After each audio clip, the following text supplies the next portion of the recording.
ذکری که تبدیل به خشت طلا می شود.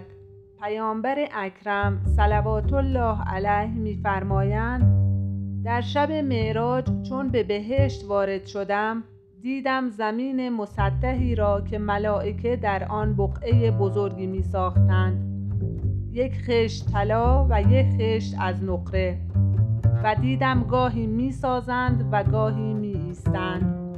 پس سؤال کردم از آنها چرا گاهی می سازید و گاهی توقف می کنید؟ گفتند توقف می کنیم تا اینکه مصالح آن برسد. گفتم مصالح آن چیست؟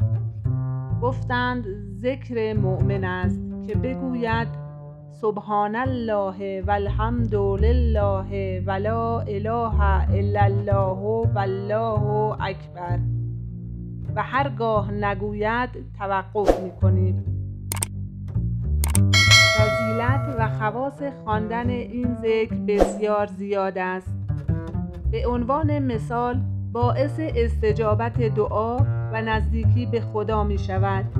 همچنین برای رفع حوادث ناگوار می توان آن را خواند. زیربنای اسلام و متمم نماز شکسته است. امام صادق علیه السلام فرمودند اگر بعد از نماز 30 مرتبه این ذکر را بخوانید، این کلمات سوختن، ویرانی، افتادن در چاه، غرق شدن، جان سپردن به شکل بد و هر گونه مصیبت یا گرفتاری در آن روز را از فرد دفع می کند. همچنین امام صادق علیه السلام فرمودند هر کس در تعقیب نمازهای واجب پیش از آن که آسوده بنشیند 40 مرتبه این ذکر را بگوید، سپس از خداوند درخواست نماید، هر چه بخواهد به او عطا می شود.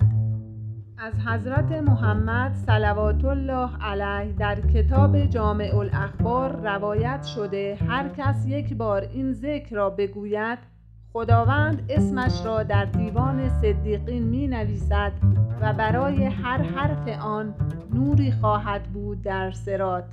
همچنین در آن کتاب نقل شده است از رسول اکرم که هر کس روزی یک بار بگوید، خداوند حرام می کند جسد او را بر آتش جهنم. امیدوارم از این ذکر استفاده کنید و به حاجاتتون برسید. یا علی.